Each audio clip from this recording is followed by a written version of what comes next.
En las últimas reuniones, en los últimos cultos, yo he estado hablando mucho acerca de interiorizar verdades, de confesar fe, de confesar victoria, de creernos lo que la Biblia dice que somos. Hemos hablado de cómo el Señor nos llamó a tener paz, a vivir bajo la bendición de Dios, a tener la tranquilidad del Señor, de poder vivir en victoria, de no tener miedo de nada ni de nadie, etcétera, etcétera. Así que si ustedes repasan y escuchan los últimos cultos, hemos ido en esa línea de no tener miedo, de no tener preocupaciones de lo que va a pasar ni en el presente ni en el futuro, porque somos más que vencedores, porque el Señor está con nosotros, porque es nuestro pastor, porque nada nos faltará. Y hemos estado enfatizando, estas verdades, y yo espero que a estas alturas pues ustedes se las crean, ¿sí o no? ¿Cuántos dicen amén? Amén, muy bien. Entonces, todo esto está muy bien. ¿A quién no le gusta tener paz? ¿A quién no le gusta tener la bendición de Dios? ¿A quién no le gusta vivir libre de temores y de ataduras? A todo el mundo le gusta, pero he dejado para esta reunión no por ser menos importante, sino todo lo contrario, porque generalmente suele quedar más fácilmente lo último que se oye que lo primero.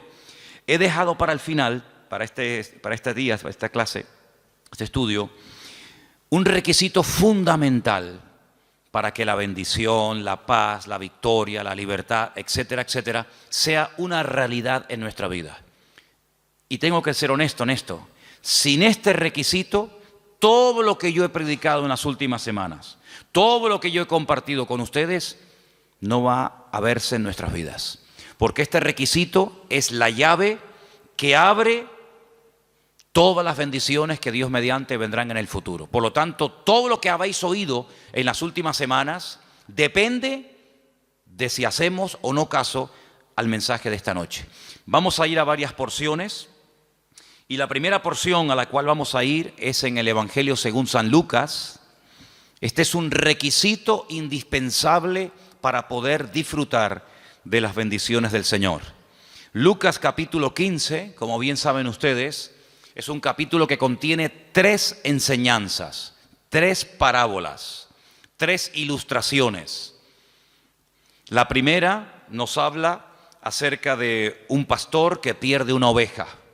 No para hasta encontrarla, va a buscarla y cuando la encuentra, la carga sobre sus hombros, regresa gozoso y comparte la bendición con sus amigos, sus familiares y sus vecinos. Va a buscar a la oveja, porque la oveja, ya lo hemos dicho en multitud de ocasiones, que es un animal torpe, sin sentido de la orientación, incapaz de volver al redil por sus propios medios, y hay que ir a buscarla porque la oveja nunca va a volver. No es como una paloma mensajera, o como un perro, o como cualquier otro animal que lo dejas y él sabe volver por el rastro, por el olfato, por lo que sea. La oveja no. Lo segundo que se pierde en el capítulo 15 es una moneda, algo inanimado. La moneda no va a aparecer por sí misma, hay que buscarla, hay que ver dónde está. Y dice la Biblia que cuando esta mujer encuentra la moneda perdida, bueno, la alegría es tremenda y nuevamente comparte la alegría, el gozo y la bendición con los que la conocen y con los que sabían el problema que la mujer tenía, que había perdido dinero. Sin embargo, lo tercero que se pierde no es ni un animal ni un objeto inanimado como una moneda, sino se pierde un ser humano, se pierde un hijo. Y en este caso no vemos, como en el caso del pastor que fue a buscar la oveja perdida, ni vemos al padre como la mujer que busca la moneda. Vemos que el padre no va detrás del hijo, por una sencilla razón, porque ese es el camino que de momento su hijo ha escogido. Y lo que vemos en esta parábola, hay muchas enseñanzas, pero una de las cosas fundamentales que vemos en esta parábola, la famosa parábola del hijo pródigo, es que el padre no va en contra de la voluntad del hijo, aunque la voluntad del hijo no es correcta. Es decir, el hijo sí tiene voluntad propia. El hijo decidió marcharse y cuando quiera las puertas estarán abiertas, pero es el hijo el que tiene que reflexionar, es el que tiene que pararse y decir: he cometido una equivocación, me he equivocado, no he hecho correctamente. Y dice entonces en Lucas capítulo 15, a partir del versículo 17, algo muy interesante, y voy a leerlo. Lucas 15, 17. Volviendo en sí, el hijo pródigo, el que se marchó, dijo: ¿cuántos jornaleros en la casa de mi padre tienen abundancia? Abundancia de pan, y yo aquí perezco de hambre. Me levantaré e iré a mi padre y le diré: Padre, he pecado contra el cielo y contra ti. Sigo, versículo 19. Ya no soy digno de ser llamado tu hijo. Hazme como a uno de tus jornaleros. Levantándose vino a su padre, y cuando aún estaba lejos, lo vio su padre y fue movido a misericordia. Y corrió y se echó sobre su cuello y le besó. Y el hijo le dijo: Padre, he pecado contra el cielo y contra ti. Ya no soy digno de ser llamado tu hijo. Pero el padre le dijo a sus siervos: escuchen, sacad el mejor vestido y vestidle. Poned un anillo en su mano, calzado en sus pies, y traed el becerro gordo y matadlo, y comamos y hagamos fiesta. Porque este es mi hijo, muerto era y ha revivido, y se había perdido y es hallado, y comenzaron a regocijarse. El elemento, el punto fundamental para recibir toda bendición de parte del Señor es el arrepentimiento. Eso es lo que cambia todo, el arrepentirse. Parece fácil, ¿no? Parece algo muy sencillo, pero a veces hay vidas que se les ha hablado, se les ha testificado, se les ha dicho de todas las formas habidas y por haber, pero no quieren arrepentirse. Y la palabra del Señor dice que el Señor es paciente y misericordioso con todos, esperando que todos, no unos cuantos, todos procedan al arrepentimiento. Dice que en los últimos tiempos algunos le dirán a los creyentes: hermano, pero el Señor tarda mucho en venir. Y la respuesta que tenemos que dar ante semejante pregunta es: no, el Señor no está tardando. Lo que pasa es que el Señor está esperando a que más gente procedan al arrepentimiento. Porque si viniera el Señor en estos momentos, muchas personas se perderían y se condenarían eternamente. Por lo tanto, el Señor está dando un margen, está dando oportunidad para que la gente medite, vuelva en sí y reflexione y recapacite y se dé cuenta de que el camino que han tomado no es el correcto. Como el hijo pródigo. ¿Cuánto tiempo estuvo el hijo pródigo fuera de la casa de su padre? No lo sabemos, es simplemente una anécdota, es una ilustración, un ejemplo. Pero lo que está bien claro es que hay un momento en la vida del hijo pródigo en el que las cosas ya no marchan como al principio. Hay un momento en la vida del hijo pródigo que dice: yo antes comía mejor que ahora, yo antes vivía mejor que en estos momentos, yo antes tenía un nivel de vida que lo he perdido, y lo he perdido por mi mala cabeza, lo he perdido por mi rebeldía, por mi orgullo, por mi desobediencia, y reconozco que me he equivocado. Gloria a Dios, gloria a Dios. Pero podía haber estado el resto de su vida reconociendo que se había equivocado, pero seguía ahí. Pero lo bonito de esta historia es que este chico vuelve en sí, recapacita, reconoce que se ha equivocado, que como una oveja perdida se ha descarriado, pero toma una decisión: me levantaré y daré marcha atrás. En vez de seguir avanzando hacia la nada y hacia el precipicio más absoluto, andaré sobre mis pasos, iré a la casa de mi padre y le pediré perdón. Confesaré mi pecado. No diré: bueno, padre, aquí estoy. No. Sino le diré: he pecado.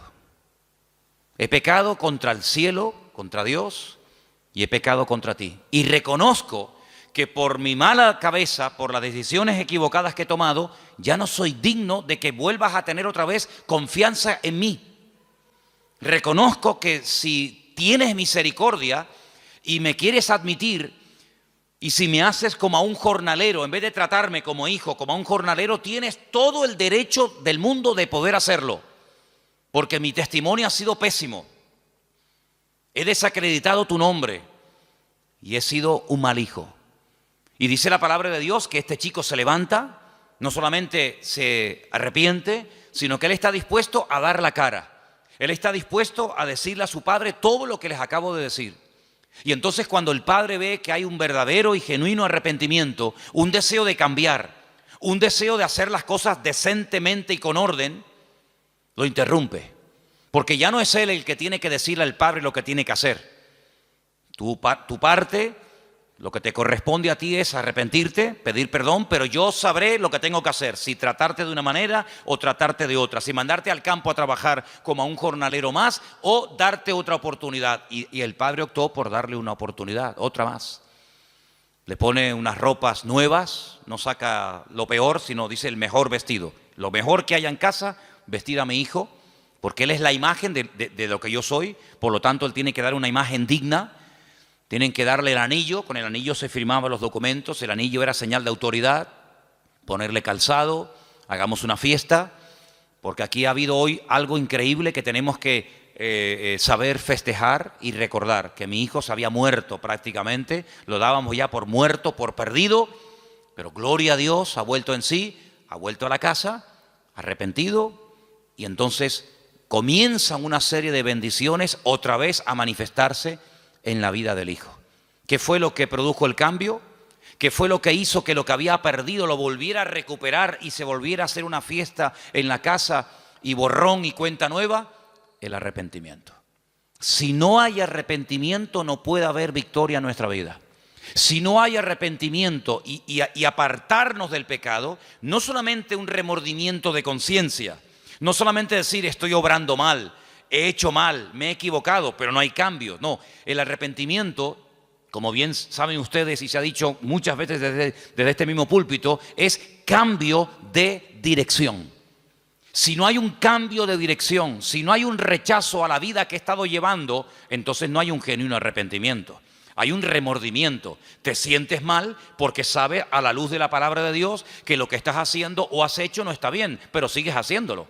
El arrepentimiento genuino es el que lleva a la persona a reconocer su error, pero a querer rectificar, a cambiar de dirección y a empezar una vida completamente alejada del pecado que hasta ese momento lo ha estado dominando. Entonces vemos en el hijo pródigo que él vuelve en sí, recapacita, retorna a la casa del padre, pide perdón y automáticamente, gloria a Dios, una lluvia, una cascada de bendiciones comienza a ser derramada sobre la vida de este muchacho, porque vemos que el arrepentimiento es la clave para toda bendición de nuestra vida. ¿Cuántos dicen amén? Seguimos en Lucas, capítulo 19. Estamos en el 15, nos vamos al capítulo 19 y ahora encontramos una historia real, porque la historia del hijo pródigo es una parábola que puede o no ser real, pero la historia que vamos a analizar ahora es la historia de un publicano, del jefe de los publicanos. Un hombre con una buena posición social, un hombre con un buen puesto de trabajo, un hombre que ha tenido, entre comillas digo, la suerte de trabajar para el Imperio Romano recaudando impuestos, pero sabemos que los publicanos eran personas odiadas, eran personas que nadie quería juntarse con ellos porque los consideraban auténticos traidores. Trabajando, levantando impuestos para el enemigo, es increíble, de tus propios hermanos. Pero si tenían que recoger 20 denarios por día, por poner un ejemplo, ellos iban más allá y lo que recaudaban de más se lo metían en el bolsillo. Hacían un mal uso de la autoridad que habían recibido. Y hay un tal Zaqueo, capítulo 19 de Lucas, que es un hombre muy pequeño de estatura, se sube a lo alto de un árbol sicómoro, dice la Biblia, un árbol muy fácil de trepar, para ver cuándo el Señor pasa. Y para su sorpresa, versículo 5 dice, cuando Jesús llegó a aquel lugar, mirando hacia arriba, le vio y le dijo, Zaqueo, date prisa, desciende, porque hoy es necesario que pose yo en tu casa. La sorpresa de Zaqueo tuvo que ser mayúscula. La sorpresa de Zaqueo tuvo que ser inmensa. Es decir, no solamente se para, me dirige la palabra, sino encima me da el honor de poder llevarlo a mi casa. Bueno, a raíz de esto, dice la Biblia en el versículo 7, comenzaron las murmuraciones. La gente decía, ¿cómo es posible que ha entrado a la casa de un hombre pecador? Pero fíjate qué interesante. Ya en la casa ocurre algo muy interesante. Versículo 8. Entonces Zaqueo, puesto en pie, dijo al Señor, he aquí, Señor, la mitad de mis bienes doy a los pobres. y si en algo he defraudado a alguno, se lo devuelvo cuadruplicado. Ahora es cuando por primera vez vemos a Jesús abriendo la boca y diciendo algo. Hasta entonces sabemos que entró a la casa de un publicano, que estaba sentado a la mesa seguramente con sus discípulos, que estaban comiendo, pero si no hubiera sido por esta palabra de Zaqueo, probablemente el Señor hubiera entrado y salido de la casa de Zaqueo sin decir ni mu. Pero ahora se levanta el Señor y dice, hoy, versículo 9, hoy ha venido la salvación a esta casa, porque este también es hijo de Abraham, porque el Hijo del Hombre vino a buscar y a salvar, ¿qué? Lo que se había perdido. Dije el otro día que la palabra salvación se puede traducir por salvación, por sanidad o por liberación. Hoy esta casa ha sido liberada. Esta casa ha vivido bajo opresión.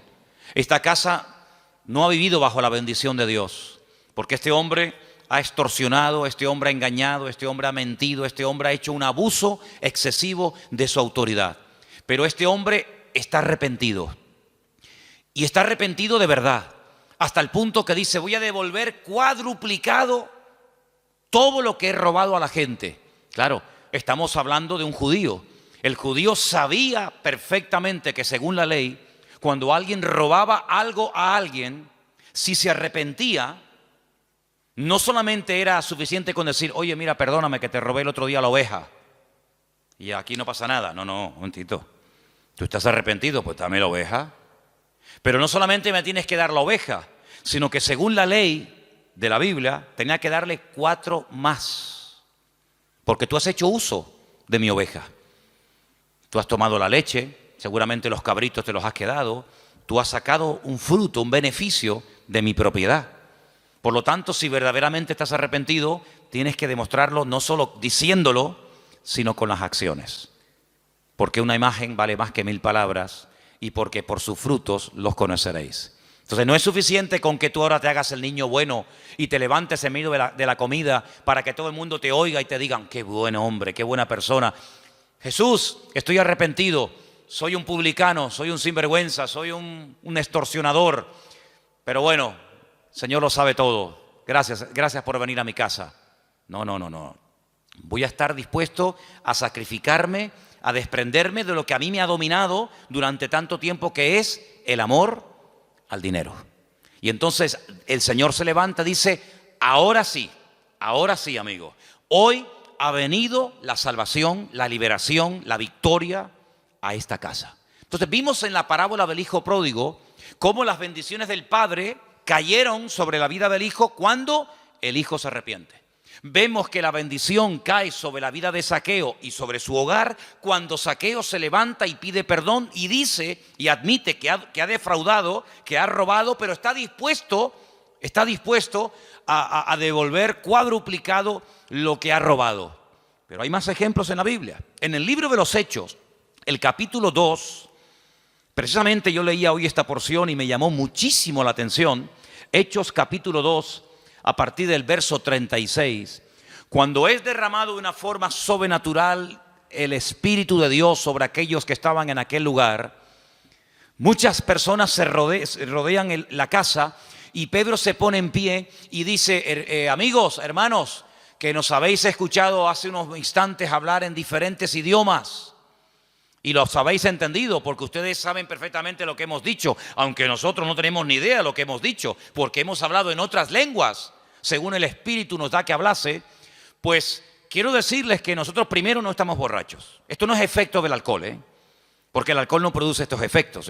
Si fuera así, hermanos, acéptenme esta broma, pues si yo quisiera hablar hebreo me emborracho y fíjate tú, hablo hebreo perfectamente, y mañana quiero hablar griego y me tomo 5 cervezas y hablo griego, y pasado quiero hablar con un alemán y me tomo una botella de whisky y hablo alemán. No, es que el alcohol no produce estos efectos. Todo lo contrario. Hasta el idioma que habla lo vas a hablar torpe y lo vas a hablar mal. Así que esto no es efecto del alcohol. Lo que aquí ha ocurrido, que ustedes acaban de oír y ver, esto es el cumplimiento de una palabra que estaba escrita nada más y nada menos que por Joel, por el profeta Joel, que dijo que en los postreros días el Señor derramaría de su Espíritu Santo sobre las personas. Y él da una explicación y da un mensaje extraordinario que te animo a que lo leas. Pero cuando llegamos al versículo 36 de este extraordinario mensaje, dice el apóstol Pedro, Hechos 2:36, sepa pues ciertísimamente toda la casa de Israel que a este Jesús, a quien vosotros crucificasteis, Dios le ha hecho Señor y Cristo. Le ha hecho la máxima autoridad y lo ha nombrado como el Mesías. Este al que ustedes mataron, este al que ustedes rechazaron y crucificaron. Esa fue la reacción de los hombres, pero la reacción de Dios es que Dios lo ha levantado y lo ha hecho Señor y lo ha hecho Cristo. Y dice en el versículo 37, al oír esto, es muy fuerte, se compungieron de corazón y le dijeron a Pedro y a los otros apóstoles, varones hermanos, ¿qué haremos? Hemos metido la pata, nos hemos equivocado, hemos matado al Mesías, hemos matado al enviado de Dios. ¿Hay remedio? Bueno, yo dije hace poco en un mensaje que el diablo es un experto en cerrarte puertas y en oprimirte y en agobiarte y en pintarte un panorama catastrófico donde no ves salidas, ni puertas, ni ventanas, ni respuestas, ni nada. Pero nuestro Dios es un experto, aleluya, en mostrarnos la realidad, pero en darnos respuestas, en darnos salidas y en darnos soluciones. Cuando ellos dicen, bueno, ¿y ahora qué hacemos? Pues el apóstol Pedro dice algo increíble, versículo 38, arrepentíos y convertíos.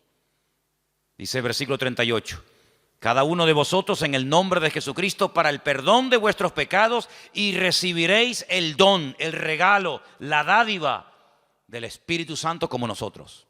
Y después les habla de la promesa. Dice, mira, esta promesa que dio Joel, que se ha cumplido hoy, no solamente es para nosotros, sino es para ustedes también. Y para cuantos el Señor nuestro Dios llamare. Y entonces dice que ese día se arrepintieron, se convirtieron, cambiaron de vida, se bautizan y automáticamente entran a formar parte de la iglesia, del cuerpo de Cristo, de la iglesia del Señor. Es decir, estamos viendo ejemplos de cómo las bendiciones del Padre se derraman sobre el Hijo pródigo cuando éste se arrepiente. Estamos viendo cómo la bendición llegó al hogar de Zaqueo cuando éste se arrepiente y está dispuesto a cambiar. Y estamos viendo ahora una enorme multitud de personas dolidas, compungidas, digamos, diciendo, madre mía, la que hemos liado, ¿ahora qué hacemos? Pero el apóstol Pedro le dice, arrepiéntanse, cambien, conviértanse. Y automáticamente la bendición de Dios también será vuestra y caerá sobre vuestras vidas y sobre vuestras cabezas. Entonces estamos viendo cómo para recibir las bendiciones, para vivir en paz, para tener libertad, para tener gozo y para que el Señor esté a nuestro lado, tiene que haber previamente un reconocimiento de nuestra culpa, de nuestro pecado, confesarla pidiendo perdón delante del Señor y cambiar automáticamente. De lo contrario, la palabra que oímos, si nos toca, nos convence, nos redarguye de pecado y no cambiamos, al final la palabra, en vez de convertirse en una herramienta de bendición, se va a convertir en una herramienta de condenación. Porque la palabra viene para convencerte de pecado. Si te convence de pecado, si te redarguye el Espíritu de Dios, cuando escuchas la palabra y cambias y te arrepientes, gloria a Dios. Pero ¿y si no te arrepientes? Dice, ya no hay más ofrenda por el pecado, ya no se puede hacer nada más. No vamos a decirle al Señor que suba otra vez al madero y que muera otra vez. Eres tú el que no quieres cambiar, eres tú el que no te quieres arrepentir. Y todo el futuro maravilloso y todas las bendiciones que el Señor tenía para tu vida, tú lo estás echando a perder con tu falta de arrepentimiento y de una genuina conversión delante del Señor. ¿Cuántos dicen amén? Vamos a ir a algunos pasajes, otros pasajes del Nuevo Testamento para ir fortaleciendo todo esto y espero que esté quedando claro, ¿verdad? Segunda de Corintios, capítulo 2, versículo del 5 en adelante. Segunda de Corintios, capítulo 2, versículo 5. Para entender esta porción, tengo que decirles que en la primera carta, el apóstol Pablo le dice a la iglesia que tienen que expulsar, echar de la congregación a un hermano, a un creyente, a un hombre, a una persona que a Pablo le han informado que está en fornicación y que está nada más y nada menos que con su madre o con su madrastra, como algunos comentaristas opinan. Cuando el apóstol Pablo le dice, mira, es que hay un hermano en la iglesia, o uno que dice que es creyente en la iglesia, y resulta que está cometiendo un pecado terrible, y le dice, mira, algunos comentarios dicen que era realmente con su madre, cosa que nos puede resultar escandalosa hoy en día, pero que en aquellos tiempos la depravación era tan terrible que era normal, ¿eh? O otros comentarios dicen que podía ser la segunda esposa de su marido, con su madrastra. Bueno, da igual, madre o madrastra. El apóstol Pablo dice, bajo ningún concepto voy a permitir que en esa congregación que ha costado tanto sacrificio levantar, se produzca semejante mal testimonio. Y el apóstol Pablo dice algo tremendo, dice, eso que ese hombre está haciendo yendo a la iglesia, no lo hacen ni los inconversos. Ese pecado es tan terrible, tan vergonzoso, que ni los gentiles hacen eso que este hombre está haciendo. Por lo tanto dice, juntaos, y yo en espíritu me junto con vosotros, y expulsad a este personaje de la iglesia, entregárselo a Satanás, para que el diablo lo sacuda, para que se dé cuenta de la barbaridad que está haciendo, que está causando un pésimo testimonio dentro de la congregación, y bueno, que el Señor tome medidas. Se ve que lo expulsaron y este hombre recapacitó. Este hombre reconoció su pecado y ahora en el capítulo 5 de Segunda de Corintios, capítulo 2 de Segunda de Corintios, del versículo 5 en adelante, dice Pablo, Segunda de Corintios 2:5, si alguno me ha causado tristeza, no me la ha causado a mí solo, sino en cierto modo, por no exagerar, a todos vosotros, evidentemente. Le basta a tal persona esta reprensión hecha por muchos. Así que al contrario, vosotros más bien debéis perdonarle y consolarle para que no sea consumido de demasiada tristeza, por lo cual os ruego que confirméis el amor para con él. Porque también para este fin os escribí, para tener la prueba de si vosotros sois obedientes en todo. Al que vosotros perdonáis, yo también, porque también yo lo he perdonado. Si en algo he perdonado, por vosotros lo he hecho en presencia de Cristo, para que Satanás no gane ventaja alguna sobre nosotros, pues no ignoramos sus maquinaciones. Si lo que él dice que se haga en Primera de Corintios, que es expulsar a este hombre de la congregación, en la segunda carta que le escribe a la iglesia de Corinto dice, ahora este hombre ha pedido perdón, este hombre ha reconocido su pecado y ahora lo que tenemos que hacer es perdonarlo, consolarlo, volver a admitirlo en el seno de la iglesia, y si ustedes lo admiten, yo también. Si ustedes lo perdonan, yo también lo perdono. Y hacerlo pronto, para que no le consuma la tristeza.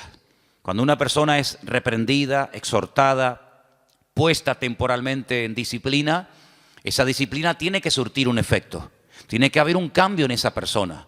La disciplina no es punitiva, es decir, la disciplina no es para machacarte como la justicia del mundo. Cometes un delito y te meto en la cárcel. Me da igual si estás casado, si lloras, si coges una depresión, si comes bien, si comes mal, si tienes frío, si tienes hambre. A la justicia le da exactamente igual. El que la hace, la paga. Pum, al talego, fuera, se acabó. Sin embargo, la justicia de Dios no es punitiva, es con el objetivo, se aplica con el objetivo de restaurar. Se aplica con el objetivo de que la persona abra los ojos y se dé cuenta de que por ahí vas mal, amigo, de que esa no es la voluntad de Dios, que Dios nos ha llamado a vivir en santidad y que cuando un miembro del cuerpo causa un mal testimonio, en cierto sentido, toda la iglesia está causando un mal testimonio, porque juzgan y sacan conclusiones equivocadas por la culpa de uno. Entonces el apóstol Pablo, viendo que la iglesia ha hecho lo que le dijo Pablo que hiciera y viendo que este hombre se ha arrepentido, dice, volver a admitirlo. Pero ¿qué fue lo que hizo que Pablo y la iglesia lo volvieran a admitir y le volvieran otra vez a brindar el amor y el apoyo y la cobertura de la iglesia? El arrepentimiento. Porque el arrepentimiento, vengo diciendo en las porciones que estamos leyendo esta tarde, que es lo que produce el cambio. El arrepentimiento es lo que abre o cierra la bendición de Dios. Una persona no arrepentida, una persona que no quiere cambiar, una persona que no quiere dejar el pecado, Juan va mucho más allá y dice, probablemente no ha conocido nunca a Dios. Porque el que practica asiduamente el pecado y no siente remordimiento, sino que sigue y sigue y sigue, y le hablan y le dicen y escucha, y dice una persona reiterativa y que sigue pecando y pecando y pecando, el apóstol Juan dice, probablemente nunca ha conocido a Dios, porque el que ha conocido a Dios no practica el pecado. Una cosa es que no pequemos. ¿Quién no peca, hermanos? Pero otra cosa es practicar el pecado. Es decir, dice la Biblia que cuando conocimos al Señor, todos y cada uno de nosotros, en nuestra vida se manifestaban las características de los pecadores. ¿Cuál era? Pecar. Unos pecaron de una manera, otros pecaban de otra forma, pero todos nos encontramos al pie de la cruz, ¿sí o no? Todos tenemos que pedir perdón, unos por su fornicación, otros por su adulterio, otros por su vida de idolatría, otros porque vienen de la santería y de la brujería, otros porque vienen del agnosticismo y del ateísmo más absoluto. Es decir, cada uno tiene su historia. Cuando venimos al Señor, nos convertimos, nos arrepentimos, nos convertimos, las cosas viejas pasaron, y aquí todo es hecho nuevo, y ahora tienen que comenzar a notarse en nuestra vida cambios, a corto y a largo plazo. Claro, hay un margen, hay un tiempo. Pero lo que no puede ser es que pase un año, 2 años, y pasen los días, las semanas y los meses, y esta persona que dice que se ha convertido, que se ha arrepentido, que quiere ir en serio con el Señor, siga practicando y llevando la misma vida de pecado y de desorden que hasta el día de su conversión estuvo llevando. Juan dice, hermanos, la palabra no falla, el evangelio no es estéril. Lo que ocurre es que esta persona en el fondo nunca conoció a Cristo. Nunca nació de nuevo. Le gusta la iglesia, le gusta el evangelio, le gusta el ambientillo de los creyentes, pero no ha nacido de nuevo. Porque el que ha nacido de nuevo, el que ha conocido, el que ha tenido un encuentro personal con el Señor, dice, es totalmente imposible que continúe practicando el pecado como lo hacía antes de conocer al Señor. ¿Queda claro? ¿Amén? Bien, vamos a ver más pasajes. Tenemos un pasaje que es toda una consolación para nosotros. Primera de Juan, capítulo 1. Primera de Juan, capítulo 1, versículos 8 y 9. Un texto que nos da una esperanza y una tranquilidad tremenda a nuestros corazones. Dice la palabra así: si decimos que no tenemos pecado, nos engañamos a nosotros mismos. Y la verdad no está en nosotros. Pero si confesamos nuestros pecados, Él es fiel y justo para perdonar nuestros pecados y limpiarnos de toda maldad. Es decir, si hemos pecado y le pedimos perdón al Señor en un genuino arrepentimiento, el Señor siempre perdona. ¿Cuántos dicen amén? Siempre perdona. ¿No se cansa de nosotros? Yo creo que no. Yo creo que el Señor es un Dios que está tan deseoso de bendecirnos y de estar con nosotros, que en el momento en el que ve que verdaderamente estamos arrepentidos y le confesamos nuestro pecado, el Señor siempre perdona. ¿Saben cuál es el único pecado que Dios no perdona? El que no se confiesa. Ese es el pecado que Dios no perdona, el que no se confiesa. No es que el que no se confiesa, me da igual cuál sea. Si usted tiene un pecado y no lo confiesa, aunque no sea, como dicen algunos, el pecado contra el Espíritu Santo, pero sea cualquier otro, si usted tiene un pecado en su vida y no lo confiesa, evidentemente su pecado le va a condenar, porque pecado no confesado es pecado que te lleva a la muerte. Porque la paga del pecado es la muerte.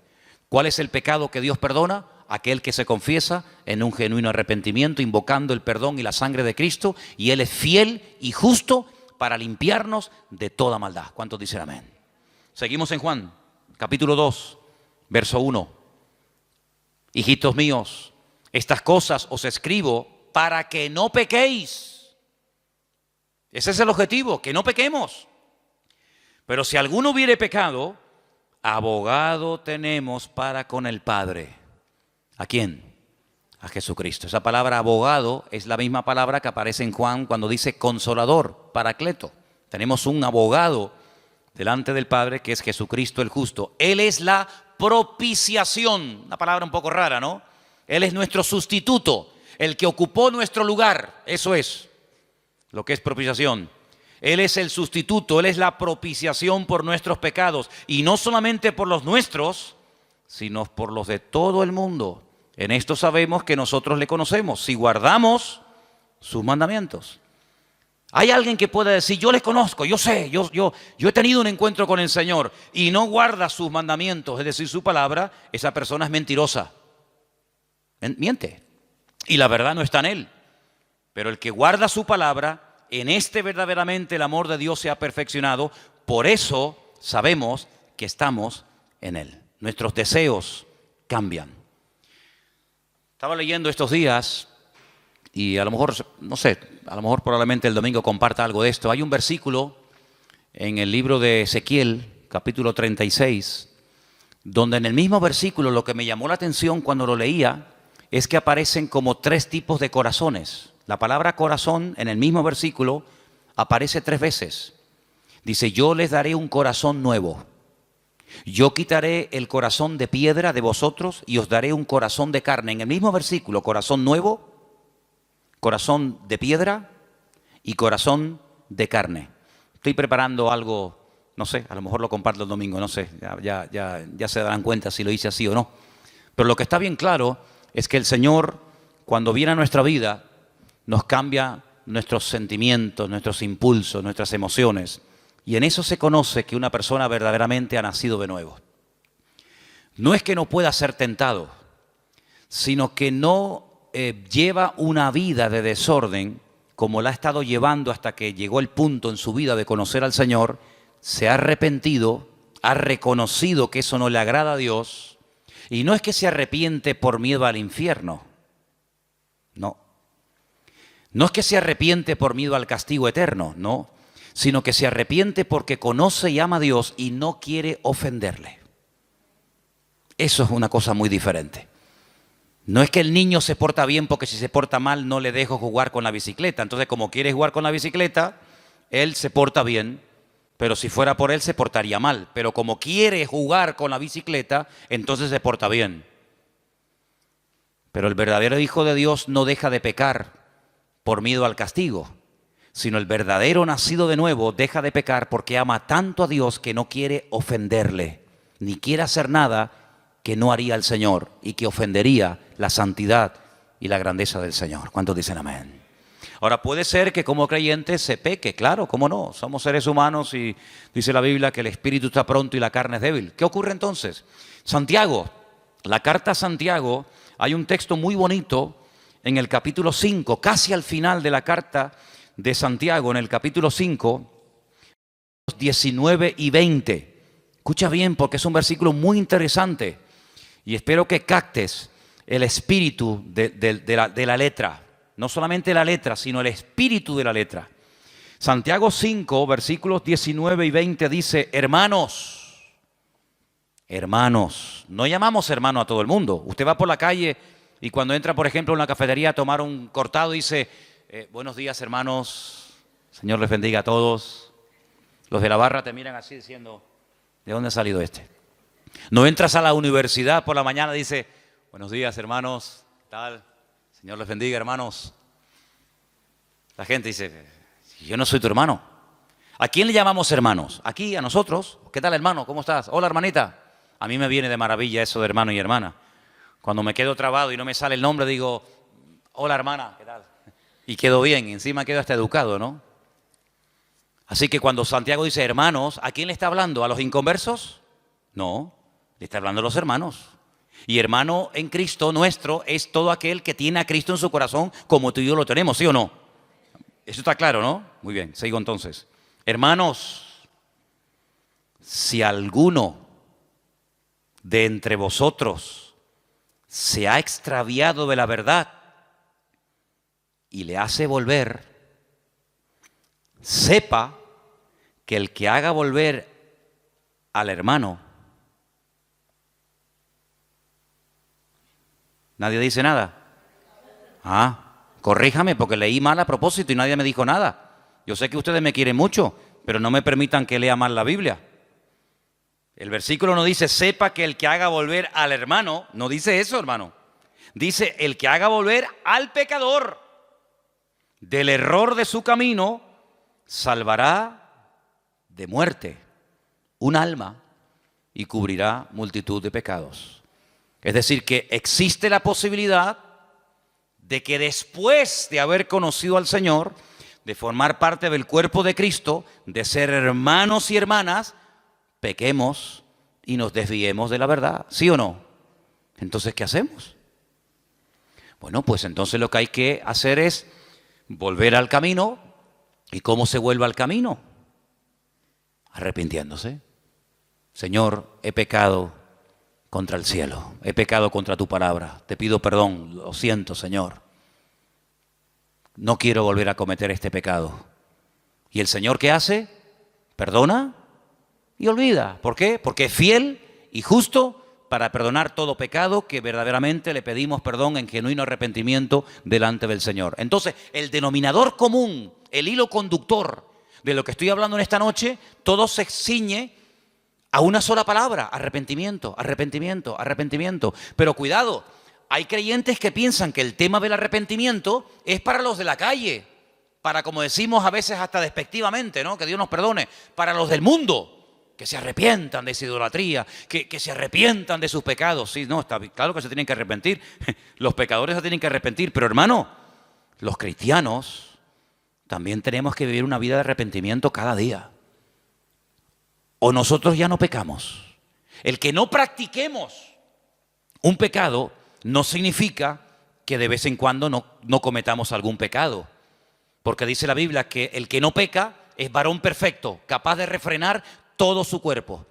Podemos pecar de muchas formas, tal vez no tan brutales, tal vez no tan exageradas como cuando no le conocíamos a Él, pero en definitiva se puede pecar. Pero gloria a Dios, que Dios es fiel y justo para perdonar siempre, siempre, cuando hay un genuino arrepentimiento en nuestras vidas y en nuestros corazones. ¿Cuántos dicen amén?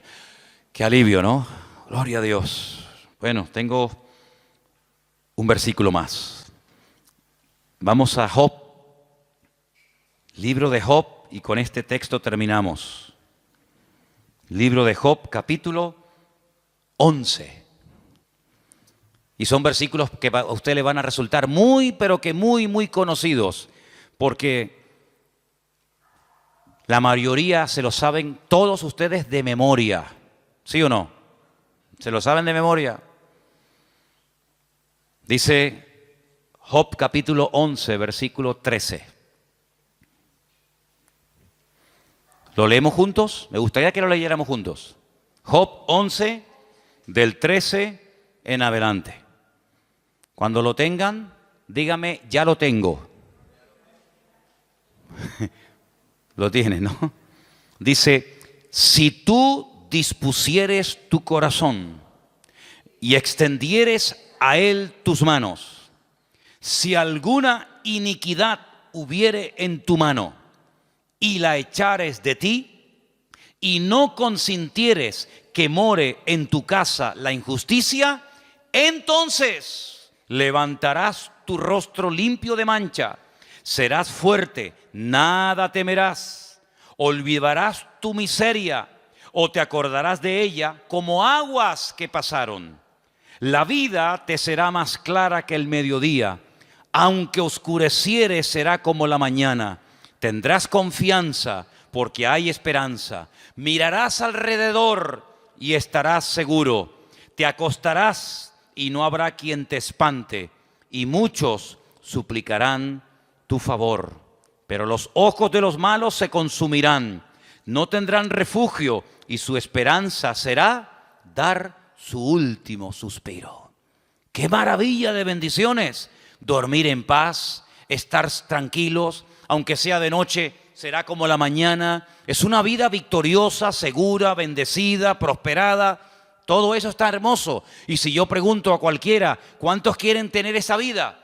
Que todo te vaya bien, que tengas bendición, que duermas seguro, que las puertas se abran, que no tengas temor de nada ni de nadie. Hermanos, cualquiera, en cualquier iglesia a la que usted vaya, en cualquier denominación, todo el mundo diría, yo quiero esa vida.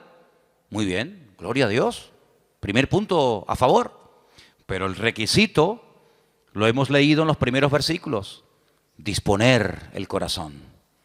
Extender las manos. ¿Qué es extender las manos? Este gesto que hacemos, ¿qué es? Me rindo. Cuando alguien te atraca, ¿qué dices? Levante las manos, arriba las manos. Me rindo.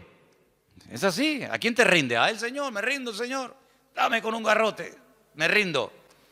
Tienes que rendirte. Segundo, si alguna iniquidad, si algún pecado hubiere en tu mano, bajo tu control, que tú dominas, la mano es sinónimo de control, de autoridad, pues si la echas de ti y no permites que more en tu casa la injusticia, entonces todo lo bonito que nos gusta tener vendrá, como dice el Señor, por añadidura. Pero el requisito, ¿cuál es? Arrepentimiento. Arrepentimiento. Entonces, sin arrepentimiento no puede haber bendición. Sin arrepentimiento no puede haber paz 100% en nuestros corazones. Siempre estaremos intranquilos por algo o por alguien. Si no hay arrepentimiento, si no hay un reconocimiento de que somos, como decía Abraham, fíjate quién dice esto, polvo y ceniza, polvo y ceniza. Si no decimos como el apóstol Pablo, miserable de mí, ¿quién me librará de este cuerpo de muerte? Que a veces me encuentro con una ley en mis miembros y una ley opuesta a mis miembros, la ley de la mente, la ley del espíritu, hago lo que no quiero, lo que quiero no hago, miserable de mí.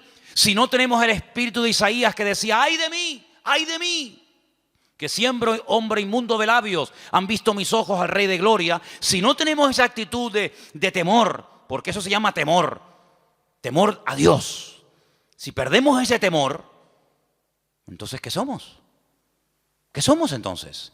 Cuando dice la Biblia que el principio, no el final, no es una meta, bueno, a ver si la alcanzamos, hermanito. No, el principio, el Bereshit, el principio de la sabiduría, ¿qué es? El temor a Dios.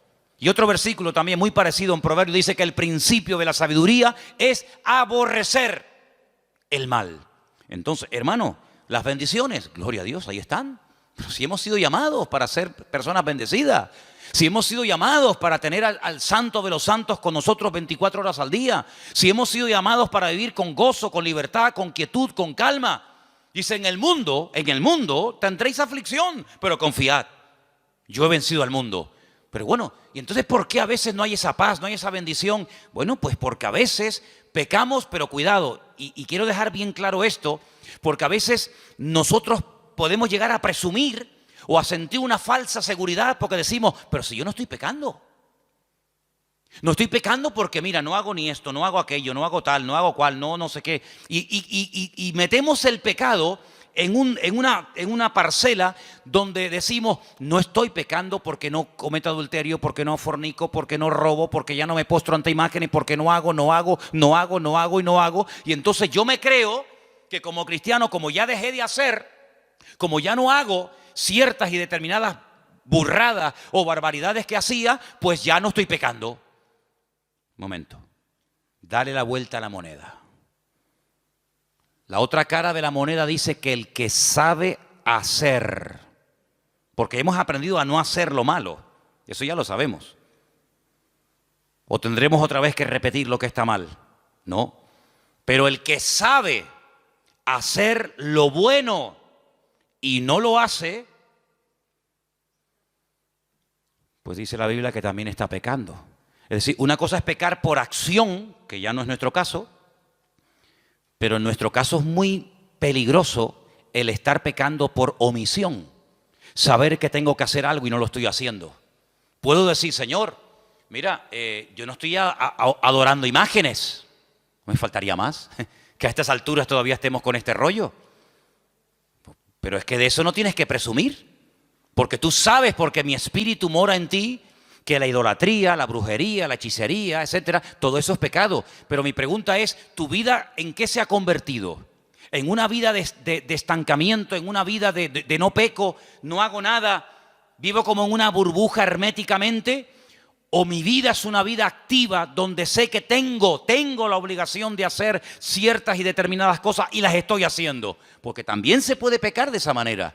Claro, los inconversos no pecan de esa manera. Los inconversos directamente pecan por acción. Pero el creyente muchas veces peca por omisión. Y es un área de la vida en la que de vez en cuando, como dice Pablo, examinaos. Probaos a vosotros mismos. A veces estáis haciendo las cosas decentemente y con orden. No haciendo lo malo, porque eso ya está más que superado, porque eso forma parte del pasado, sino si ahora estáis haciendo, cumpliendo con tu ministerio, aportando tu don, aportando tu habilidad al cuerpo de Cristo, si estás dando fruto, porque la Biblia dice que el que no da fruto se le corta. Pero el que da fruto se le sigue podando, se le sigue tratando para que dé aún más fruto. Luego nuestro nivel de poder pecar ahora ya no está en el nivel inferior del pecado de acción, porque eso lo tenemos claro, sino que ahora podemos estar en un nivel muy sutil donde decimos no estoy pecando de acción, pero cuidado, podemos estar pecando de omisión. Por lo tanto, el arrepentimiento, hermano, el arrepentirnos cada día es fundamental para que la bendición de Dios no se vaya de nuestra vida, sino que podamos ser un pueblo bendecido, usado y prosperado por la mano del Señor. ¿Cuántos dicen amén? Así que vamos a orar en esta tarde, ¿les parece? Tomen nota de este mensaje. Recuerden que el arrepentimiento es la clave, que el pecado corta la comunión con Dios, le da lugar al diablo y se pierden las bendiciones del Señor, pero el arrepentimiento hace que la mano del Señor esté sobre nuestra vida. El arrepentimiento marca la diferencia. Y si en este día hemos cometido algún pecado de acción o de omisión, pienso que ahora es el momento ideal para pedirle perdón al Señor y decirle: Señor, perdóname por lo que hice o por lo que tenía que haber hecho y no hice. Perdónanos, Señor, por los pecados que cometemos por acción o por omisión. Tú eres fiel y justo para perdonarnos de todo pecado. Dice tu palabra, es la Biblia, es la palabra de Dios, la creemos. Y pedimos en esta tarde que nos limpies, que nos perdones de todo pecado. Tú sabes, Señor, si el arrepentimiento, la petición es genuina o no. Tú sabes si el deseo es genuino o no.